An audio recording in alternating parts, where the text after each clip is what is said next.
वो गांव-गांव जाकर कृष्ण गान करते थे और अपनी सुरीली आवाज से भक्तों को आनंदित करते थे। एक दिन ऐसे ही वो कृष्ण लीला नाम की नदी के उस पार एक गांव में सम्मेलन में गए।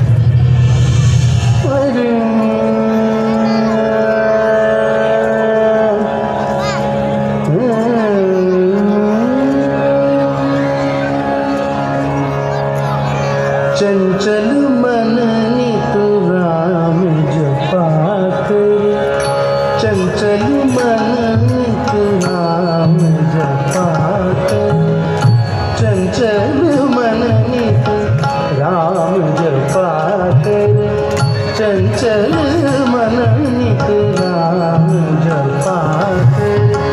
पल पल छिन छिन घड़ी घड़ी निस दिन, पल पल छिन छिन घड़ी घड़ी निस दिन, राम जपा कर, राम जपा कर, राम जपा कर, राम जपा कर, चंचल मन नित राम जपा कर, चंचल मन नित राम जपा कर।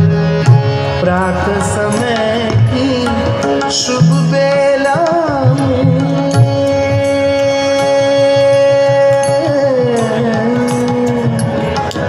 प्रात समय की शुभ बेला में, प्रात समय की शुभ बेला में, संध्या समय की पुलकित रजनी, संध्या समय की पुलकित रजनी, रोम रोम से निकले तेरे, रोम रोम से निकले तेरे, राम जपा कर, राम जपा कर, राम जपा कर, राम जपा कर, राम जपा कर, राम जपा कर, राम जपा कर, राम जपा कर, चंचल मन नित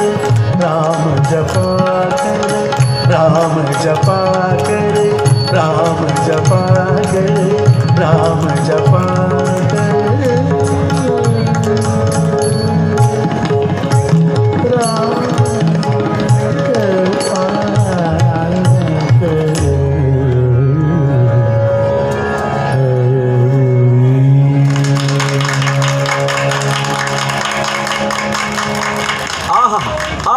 अद्भुत गीत, लगता है स्वयं भगवान कृष्ण का वेणुगान हो रहा है। सारे वेद और नाद की सृष्टि कृष्ण के वेणुगान से ही तो हुई है।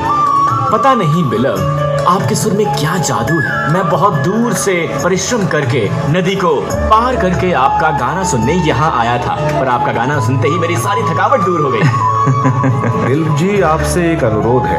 हाँ कहो। कृपया आप हमारे घर में आज रात के भोजन के लिए पधार कर हमें सम्मानित करें। ठाकुर जी, आपसे मिलने एक औरत बड़ी देर से बाहर आपकी प्रतीक्षा कर रही है। मैं क्या उत्तर दूं उसे? एक औरत? जी। और मुझसे मिलने आई? अरे नालायक, ये क्या किया तुमने? मैंने उस औरत को यहाँ आकर अपना चेहरा भी ना दिखाने को कहा था। तुम उसे ठाकुर से मिलवाने की कोशिश कर रहे हो। भगा दो उसे। ठीक है, शांत हो जाओ, कोई बात नहीं। जाओ उन्हें बुला कर लाओ। ठीक है ठाकुर जी। ठाकुर जी, मुझे लगता है आप उस औरत के बारे में जानते नहीं है। हमें उसके बारे में जानने की आवश्यकता नहीं है। हमसे मिलने जो भी आता है उसका आदर करना हमारा कर्तव्य बनता है। अगर हम लोगों का आदर करेंगे तभी लोग हमारा आदर करेंगे। प्रणाम।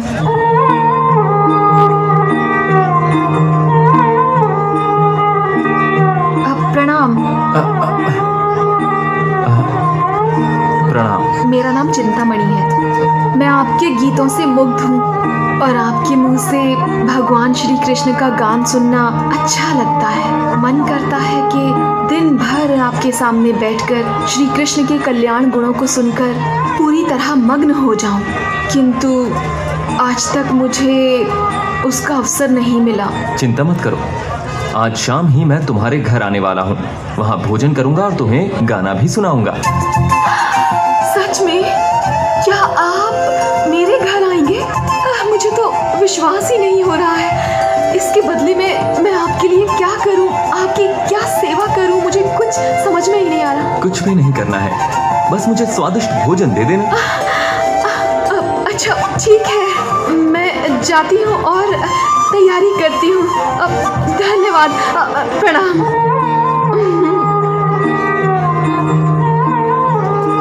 बिल्व मंगल, जरा आप मेरी बात सुनिए। क्या हुआ? आपको पता है वो वेश्या है। मैं इस गांव का सबसे बड़ा धनवान हूँ और आपको भोजन पर निमंत्रित कर रहा हूँ, पर आप उसे ठुकराकर इस वेश्या के घर जाना चाहते हैं। उत्तम कुल वालों को ये शोभा नहीं देता। किसी भी आदमी को उसके जन्म से हम ऊंच नीच का दर्जा नहीं दे सकते। उसका व्यवहार ही उसे बड़ा या छोटा बनाता है। मैं हमेशा कला के उपासक का आदर करता हूँ और इसीलिए मैं आज उसके घर जाऊंगा।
पदम त्रिशोर में। जब मैं ये गीत गाती हूँ तो कृष्ण के प्रति एक अलौकिक भक्ति मेरे अंदर जग उठती है। तो अब तुम ये गाना गाओ।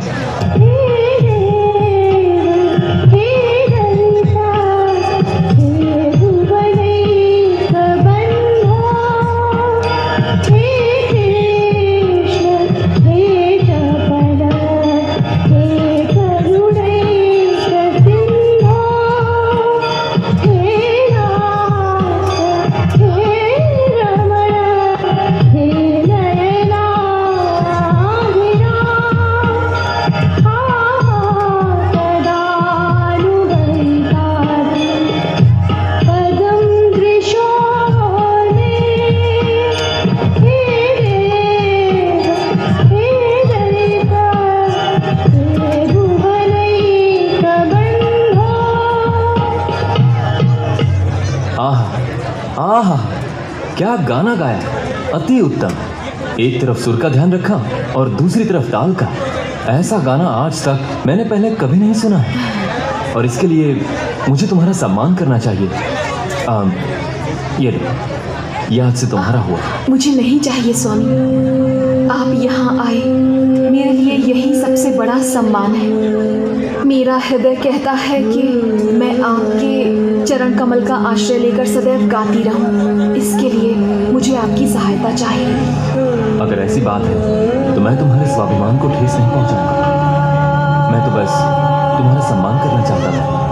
खैर, अब मुझे जाना चाहिए। अब जा रहे हैं?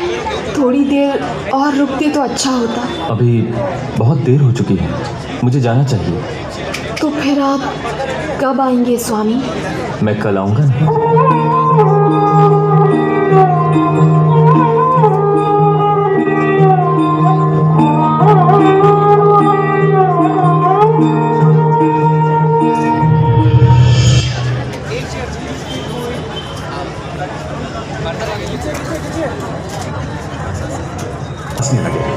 उनके पिताजी की तबीयत अचानक खराब होने लगी, अतः उन्हें अपने घर लौटना पड़ा। बिल्व मंगल के पिताजी का देहांत हो गया। तब भी उन्हें अपने पिताजी की मृत्यु के बारे में कोई दुख नहीं हुआ, परंतु चिंतामणि की यादें उन्हें सताने लगी।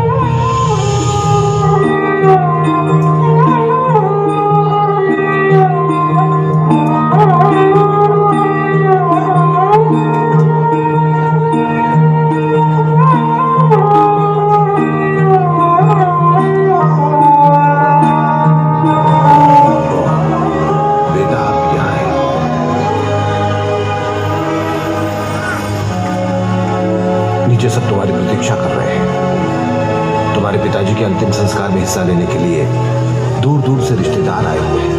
आकर जरा सत्संग ले लो। मुझे अभी किसी से नहीं मिलना है। बेटा ये क्या कह रहे हो तुम? अभी जो होने वाला है वो तुम्हारे पिताजी का अंतिम संस्कार है, किसी और का अंतिम संस्कार नहीं है। मैंने कहा ना आपसे, मुझे किसी से नहीं मिलना। जो भी करना है आप कर लीजिए। मैं ये कैसे करूं? सब तुम्हारे पिताजी के निकट संबंधी और दोस्त हैं। मैं उनका अपमान कैसे करूं? ऐसा ही है तो तुम खुद जाकर उनसे कह लो। अगर वो मेरे पिताजी के दोस्त हैं तो उन्हें कहिए कि अब मेरे पिताजी नहीं रहे, चले जाएं। ये कैसी बातें कर रहे हैं? वो लोग तुम्हारे पिताजी की मृत्यु पर अफसोस जताने आए हैं। इतने दिन तक जब मेरे पिताजी बीमार थे तब ये लोग कहाँ पर थे? इनमें से कितनों ने मेरे पिताजी की सेवा की थी? इनमें से एक आदमी नहीं आया था और आज यहाँ पर रोने चला है ये लोग। मैं जानता हूँ ये लोग यहाँ क्यों आए हैं। इन सबकी दृष्टि मेरे पिताजी की संपत्ति के ऊपर है। ऐसी बातें मत करो बेटा। ये क्या हो गया है तुम्हें? ये सब लोग तुम्हारी सहायता करने आए हैं। सहायता? इनमें से एक भी व्यक्ति मेरी सहायता नहीं कर सकता। सिर्फ एक व्यक्ति कर सकती है। कौन है वो? चिंतामणि। चिंतामणि एकमात्र औरत है जो मेरा सहारा बन सकती है। उसका चेहरा देखते ही मेरे सारे के सारे कष्ट भाग जाते हैं। चिंतामणि, वो तुझे क्या दे सकती है? इस मिट्टी में मिलने वाले शरीर से क्षण भर के लिए झूठा सुख दे सकती है, लेकिन अगर तुमने अपने पिताजी के प्रति अपना कर्तव्य पूरा नहीं किया तो जन्म जन्मांतर तक उसका पाप भुगतना पड़ेगा तुम्हें। मुझे अगले जन्म के बारे में कोई परवाह नहीं है। मुझे बस अभी अपनी चिंतामणि से मिलना है। काम वासना में बहकर कह रहे हो तुम ये सब। तुम्हें भी बुढ़ापा आएगा एक दिन, उस दिन ये वेश्या मदद नहीं करेगी। अपनी जबान संभालो। ये मत भूलो कि तुम सिर्फ और सिर्फ इस घर के नौकर हो।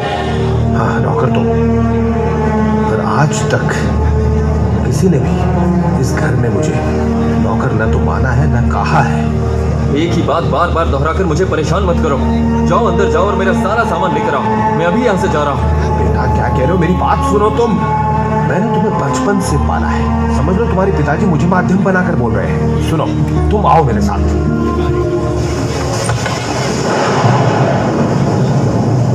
देखो बाहर देखो, कैसी आंधी और तूफान चल रहे हैं। कभी देखा है तुमने ऐसा होते हुए?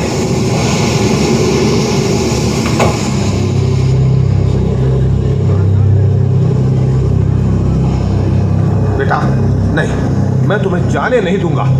इस शहर में तुम्हारे पूर्वजों का बहुत बड़ा नाम था, लेकिन जब से तुमने चिंतामणि का हाथ पकड़ा है तब से आधी इज्जत और आधा नाम मिट्टी में मिल चुका है, और मुझे लगता है कि अब बचा हुआ नाम भी मिट्टी में मिल जाएगा। मैं तुम्हें जाने नहीं दूंगा बेटा। अरे अरे अरे, मुझे समझने की कोशिश कीजिए। मैं चिंतामणि को देखे बिना नहीं रह सकता। उसे देखे बिना मैं मर जाऊंगा। मेरे लिए चिंतामणि को मिलना बहुत जरूरी है। मैं समझ सकता हूँ तुम्हारे दिल की पीड़ा। बस आज रात तक ठहर जाओ। आंधी तूफान थमने के बाद कल सुबह उससे मिलने चले जाना। तुम पिताजी का अंतिम संस्कार नहीं, मुझसे ये नहीं होगा। आंधी तूफान अंतिम संस्कार, मुझे किसी चीज की परवाह नहीं। मुझे सिर्फ चिंतामणि चाहिए। रास्ता दीजिए, मुझे जाने दीजिए। मैं तुझे जाने नहीं जाने दूंगा। दीजिए। मैं नहीं जाने दूंगा। मैं आखिरी बार बोलता हूँ, मुझे जाने दीजिए। नहीं जा सकता। दिल, बेटा मेरी बात सुनो।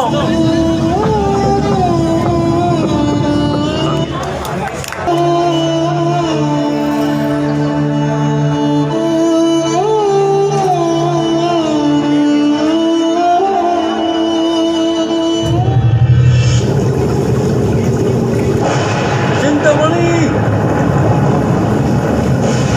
अरे यहाँ तो तूफान आंधी चल रहा है।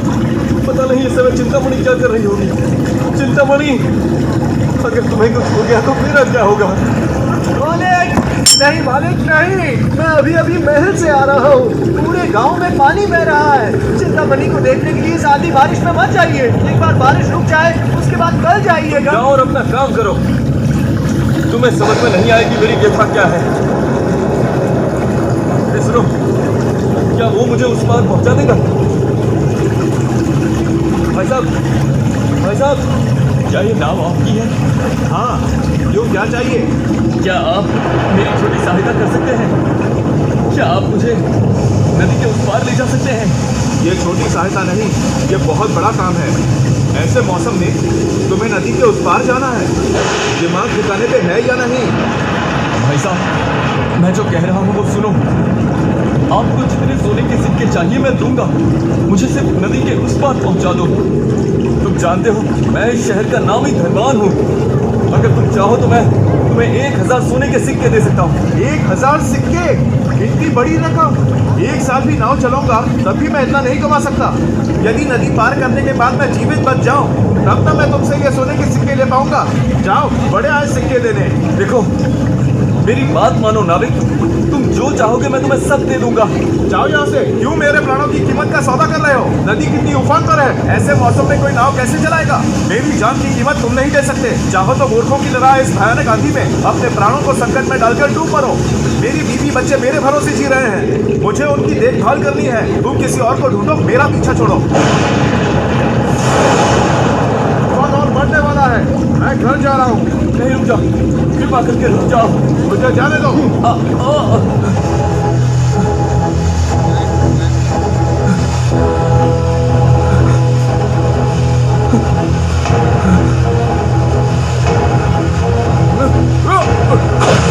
अरे कोई मेरे मालिक को बचाओ, कोई तो बचाओ, वो डूब रहे हैं, मेरे मालिक डूब रहे हैं, उन्हें कोई तो बचाओ, कोई तो मेरे मालिक को बचाओ।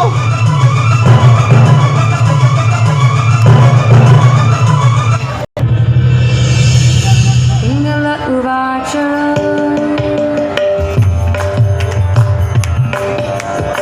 Aho me mohavitatim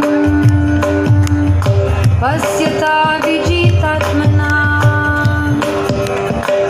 Yakantarasata kamo Kamaye nabalisha Kamaye nabalisha Kamaye nabalisha Yakantarasata kamo Kamaye nabalisha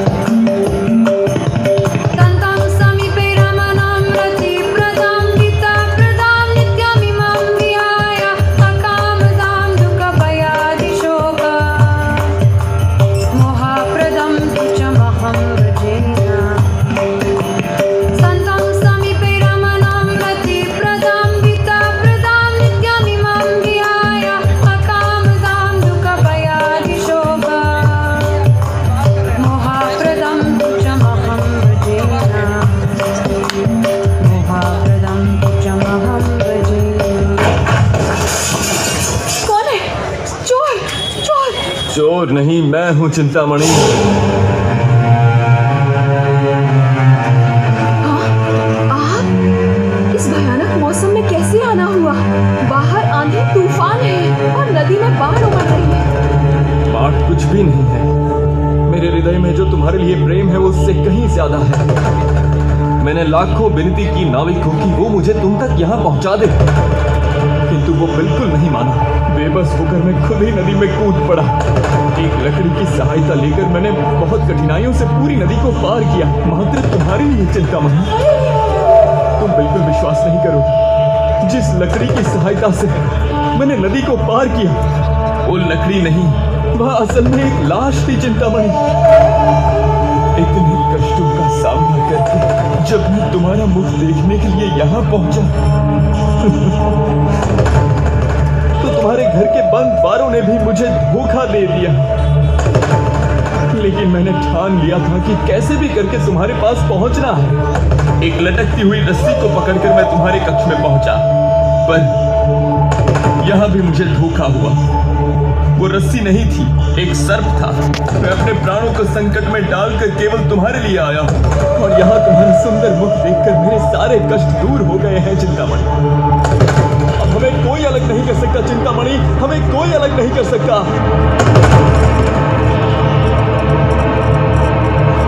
आपसे विनती है कि आप यहाँ से जाएं। क्या कहा? तुम मुझे जाने को कह रही हो? तुम जरूर मजाक कर रही हो।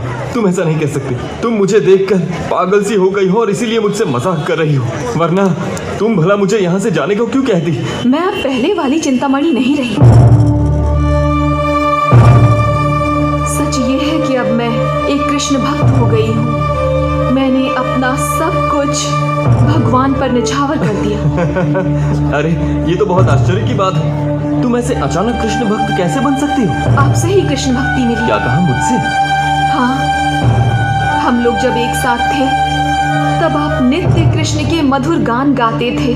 उन्हीं गानों से मुझ में कृष्ण भक्ति जाग गई। जब हम एक साथ नहीं थे तब मैं अपने आप को भूलकर दिन रात बस उन्हीं के गीत गाया करती थी और अनजाने में हरि नाम बोलने वालों का भी उद्धार करने वाले वो श्री हरि मेरे हृदय में साक्षात परमात्मा स्वरूप विराजत मन के सारे पापों को धोकर मुझे पूरी तरह से पवित्र बना गए। जैसे भी हो, किसी की भी भक्ति क्यों ना करो, मुझे उन सबसे कोई लेना देना नहीं है। चिंतामणि, तनिक याद करो वो दिन जब हम मगन होकर जीवन व्यतीत करते थे। ऐसे पलों को कोई कैसे भूल सकता है, मुझे समझ में नहीं आ रहा। मूर्खों की तरह बात मत कीजिए। मैं सिर्फ एक वेश्या हूँ और आप जैसे सैकड़ों ग्राहक मेरे पास आते हैं। मैं पैसों के लिए अपना शरीर बेचती हूँ। सिर्फ पैसों के लिए? बताओ तुम्हें कितने सोने के सिक्के चाहिए? मेरे पिताजी के देहांत के बाद उनकी सारी संपत्ति अब मेरी होने वाली है। बताओ तुम्हें क्या चाहिए, मैं सब तुम्हारे नाम कर दूंगा। किसको चाहिए तुम्हारी संपत्ति? मैंने अभी तक जो पाप किए हैं उसी का विमोचन खोज रही हूँ और अब मेरे जीवन में भगवान श्री कृष्ण का नाम जपने के सिवाय और कोई रास्ता, कोई उपाय नहीं है। चिंतामणि, मेरी भावनाओं से इस तरह खिलवाड़ मत करो। तुमसे मिलने के लिए मैंने अपने पिताजी का अंतिम संस्कार नहीं किया। नदी की बाढ़ में कूदकर अपने प्राणों को तुच्छ मानकर मैं सीधा तुम्हारे पास आ गया और यहाँ आते ही तुम मुझे यहाँ से जाने के लिए कह रही हो। तुम मेरी भावनाओं को ठेस पहुँचा रही हो। देखिए, मुझे बहुत दुख है, अत्यंत पीड़ा हो रही है कि मैंने ही तुमको इस तरह से पागल बना दिया है। तुम इसलिए यहाँ पर नहीं आई कि तुम मुझसे प्रेम करते हो। तुम्हारी काम वासना तुम्हें यहाँ ले आई। तुम्हें जिस शरीर ने आकर्षित किया था वो केवल एक नश्वर पिंड है। जब आत्मा शरीर से बाहर जाती है तो इस शरीर को कीड़े खा जाते हैं और वो लाश ही कहलाता है। आप कितने भी बड़े धनवान व्यक्ति क्यों ना हो, ये शरीर सिर्फ मांस, हड्डी, रक्त और मलमूत्र से बना एक नश्वर पिंड है। आपका नाम, शान, धन कुछ भी काम नहीं आता। आत्मा और शरीर अलग अलग है। मैं हूँ या तुम, हमें अपने शरीर पर इतना मोह नहीं करना चाहिए। और तुम यहाँ इसलिए नहीं आए कि तुम मुझसे प्रेम करते हो, बल्कि तुम मेरे शरीर के लिए यहाँ आए हो। चिंतामणि, चिंतामणि, मुझे इस तरह से मत ठुकराओ। मैं तुम्हारे बिना जीवित नहीं रह पाऊंगा। चिंतामणि, ऐसा मत करो। जैसे जन्म लेने के बाद मरना अनिवार्य होता है, ठीक वैसे ही मिलने के बाद बिछड़ना भी उतना ही अनिवार्य है। मेरे और तुम्हारे बीच जो संबंध है वो अनित्य तथा अशाश्वत है और अगर कोई संबंध है भी तो वो भगवान श्री कृष्ण का जीवों से है। इस नश्वर शरीर से प्रेम करने के बजाय भगवान से प्रेम करो। पूर्ण पुरुषोत्तम कृष्ण के प्रति प्रेम रखो, वो तुम्हारे पापों को क्षमा करेंगे। हम कितने भी बड़े बड़े पाप क्यों ना कर दें, पर भगवान श्री कृष्ण बहुत ही दयालु हैं। वो हमारे पापों को क्षमा करके हमें अपना लेते हैं। जाओ, यहाँ से तुरंत चले जाओ। अपना बचा हुआ जीवन कृष्ण की सेवा में बिताओ।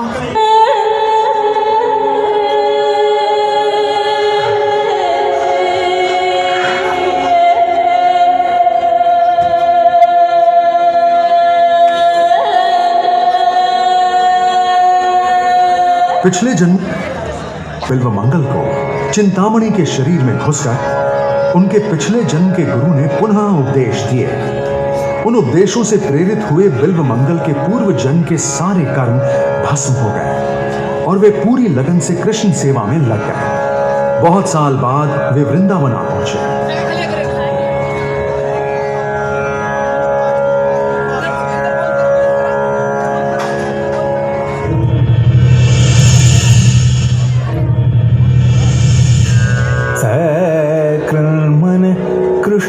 पदारविंदयो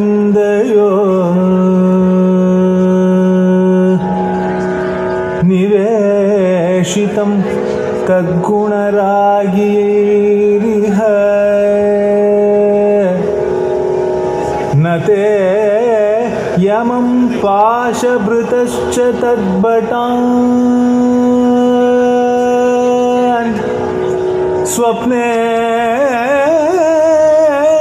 पश्यन्ति चीर्णनिष्कृता स्वप्नेऽपि पश्यन्ति चीर्णनिष्कृता स्वप्नेऽपि पश्यन्ति चीर्णनिष्कृता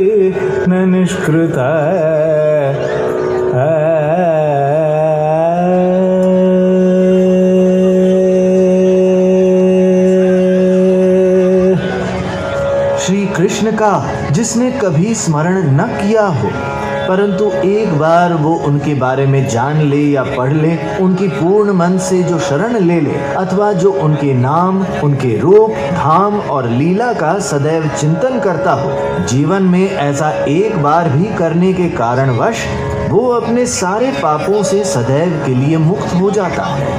ऐसा करने वाले लोगों को न यमराज और न उनके चाबुक को उठाने वाले दूत उनका कुछ बिगाड़ सकते हैं, न जीवन में और न ही उनके स्वप्न में भी। कृष्ण, आपकी लीला अपरंपार है। भगवत गीता में आपने जो जो कहा था अब मेरी समझ में आया है। अपिचेत सुधुराचारो भजते मां मनन्य भाव साधुरेव समन्तव्यः सम्यक व्यवसितो ही सः क्षिप्रम भवति धर्मात्मा शाश्वत शांति मृच्छति कौन्तेय प्रतिजानीहि न मे भक्त प्रणश्चिति। जो भी इस रास्ते पर चलना शुरू करता है उसके हाथों अगर एक छोटी सी भूल भी हो जाए, हमें उस इंसान को गलत नहीं मानना चाहिए, क्योंकि वो कृष्ण भक्ति के कारण बहुत जल्द अपनी सारी गलतियों को पीछे छोड़ते हुए धर्मात्मा और पवित्र बन जाएगा। इसलिए अर्जुन, मेरे भक्त का कभी विनाश नहीं हो सकता, ऐसा श्री कृष्ण ने भगवत गीता में कहा है। यही भगवान की कृपा है। अगर हमने एक बूंद प्रेम भी कर लिया, वो हम पर प्रेम की बौछार कर देंगे। आवश्यक बात यह है, भगवान के भक्त यानी वैष्णवों की सेवा करने से बहुत कठिनाई से मिलने वाला कृष्ण का आशीर्वाद भी आसानी से मिल जाएगा।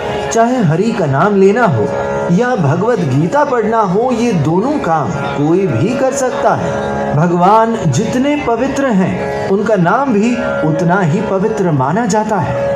हरि का नाम लेने के लिए समय या स्थान की चिंता करने की आवश्यकता नहीं है। इसीलिए हमारी गलतियां और गलत आदतों को भी मन में लिए बिना हरि के नाम से यदि पूरे मन से तुम भगवान की प्रार्थना करोगे तो तुम पवित्र हो जाओगे। ग्रंथराज श्रीमद् भागवतम की जय। स्वामी, मैं नदी से पानी लेकर तुरंत आती हूँ। सावधानी से जाना।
कृष्ण, तुम्हें मैं धन्यवाद करता हूँ। अगर उस समय चिंतामणि मेरे जीवन में न आती तो शायद मैं तुम तक कैसे पहुंच पाता, मैं अपना उद्धार कैसे करता भगवान। मेरी भक्ति अधूरी रह जाती, मैं धरती का बोझ बन के रह जाता। पर अब मुझे समझ में आ गया है कि मेरा जीवन बस तुम्हारे चरणों में ही है कृष्ण। मैं हमेशा तुम्हें पूजूंगा और नित्य रूप से मैं तुम्हारी सेवा करूंगा। क्या पता मुझे कब वृंदावन में आश्रय मिल जाए। हमेशा मुझ पर कृपा करना।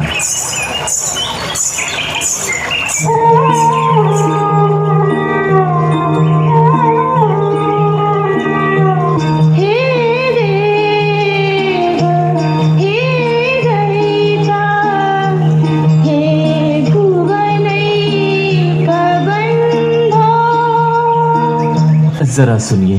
प्रणाम स्वामी, बोलिए। लगता है जैसे मैंने आपको कहीं देखा है, पर ठीक से याद नहीं आ रहा है। नहीं स्वामी, ऐसा नहीं हो सकता। तुम चिंतामणि हो? नहीं, आप गलत समझ रहे हैं। मैं कोई चिंतामणि को नहीं जानती। मुझे एक बार अपना चेहरा दिखाओ। क्षमा कीजिए स्वामी, मैं एक पतिव्रता नारी हूँ।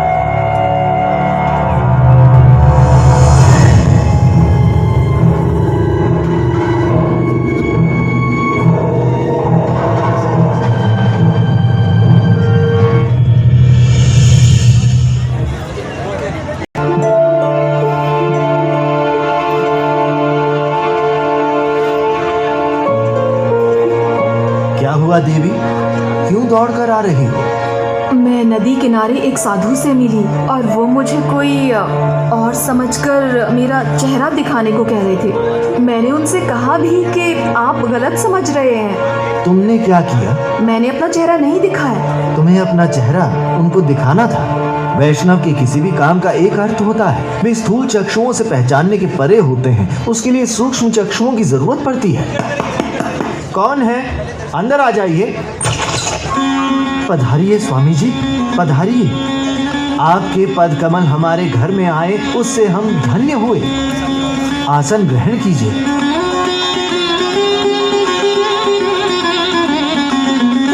बताइए, मैं क्या सेवा करूं आपकी? आप बहुत थके लग रहे हैं। भोजन परोसने को बोलूं? जी नहीं, पता नहीं क्यों पर मुझे उस स्त्री का चेहरा कुछ जाना पहचाना सा लग रहा है, इसीलिए मैं उसे देखना चाहता हूँ। ओह, तो आप ही वो साधु हैं। जो भी हुआ मेरी पत्नी ने अभी मुझे बताया। उससे जो भी भूल हुई है उसके लिए मैं आपसे क्षमा मांगता हूँ। किंतु आप जो उसे समझ रहे हैं, मुझे यकीन है कि ये वो नहीं है, क्योंकि वो मेरी पत्नी है। क्या कहा? तुम्हारी पत्नी है? जी, मैं अभी आपका संदेह दूर कर देता हूँ। सुनती हो? स्वामी जी को अपना चेहरा दिखाओ। डरने की आवश्यकता नहीं, घूंघट उठाओ।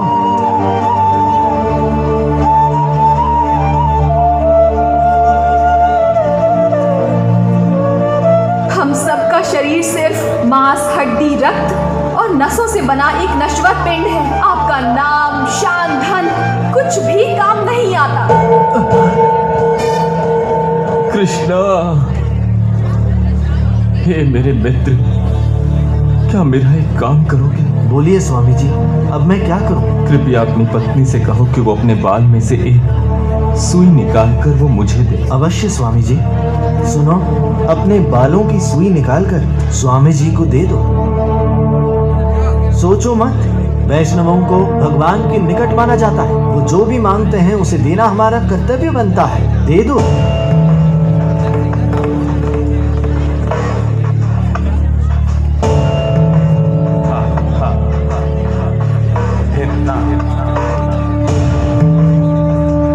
हे प्रभु, ये कैसी परीक्षा है?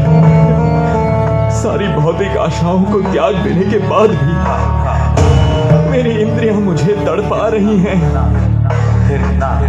हे ऋषिकेश, आप समस्त इंद्रियों के स्वामी हैं। मेरी इंद्रियों को वश में करने की मुझे शक्ति दीजिए। इस महापापी को क्षमा कर दीजिए।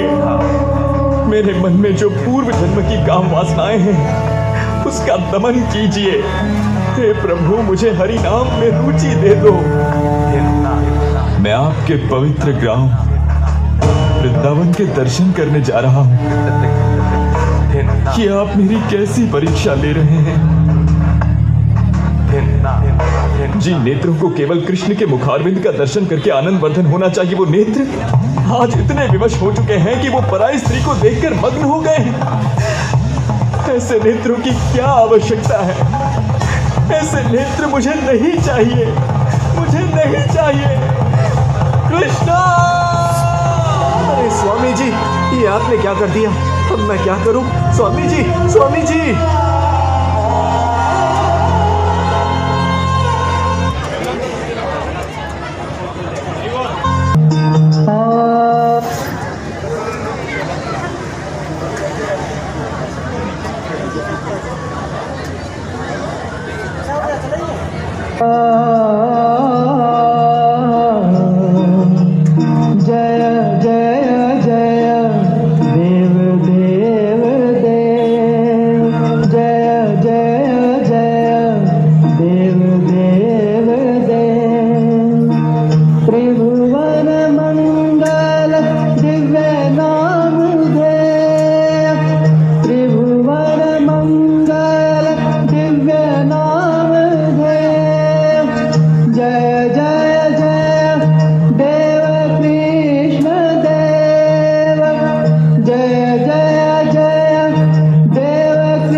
कृष्णा, मुझे वृंदावन ले चलो कृष्णा। अब तो बस उसी की प्रतीक्षा में जीवन व्यतीत कर रहा हूँ। मुझे और कुछ नहीं चाहिए।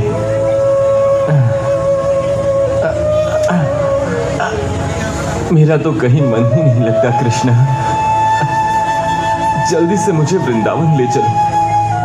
हरे कृष्णा, हरे कृष्णा, किसी को तो भेजो कृष्णा जो मुझे तुम तक ले चले।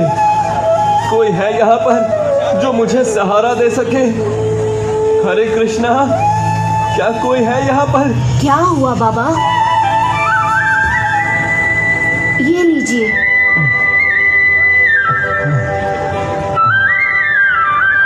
तुम कौन हो बालक? मैं इसी गांव का रहने वाला हूँ, आपकी मदद करने आया हूँ। तुम्हारा नाम क्या है? मेरा नाम है नंद गोपाल। नंद गोपाल, बहुत अच्छा नाम है। लेकिन बाबा, इस उम्र में आप घूमते क्यों हैं? घर में चुपचाप बैठ जाते। आपको वृंदावन जाने की क्या आवश्यकता है? और वैसे भी आपको आंखों से दिखाई नहीं देता। जो भगवान को नहीं देख सकता है, उसके लिए आंखें हो ना हो क्या फर्क पड़ता है?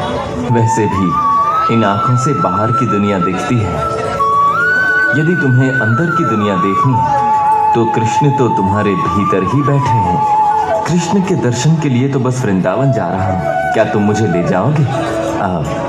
नंद गोपाल, यदि तुम मुझे वृंदावन छोड़ दोगे तो बहुत बड़ा उपकार होगा। फिर तो मैं आपको पल भर में वृंदावन पहुंचा दूंगा। ये तुम क्या कह रहे हो? अरे बाबा, जहाँ पर आप खड़े हैं ना, वही तो है वृंदावन।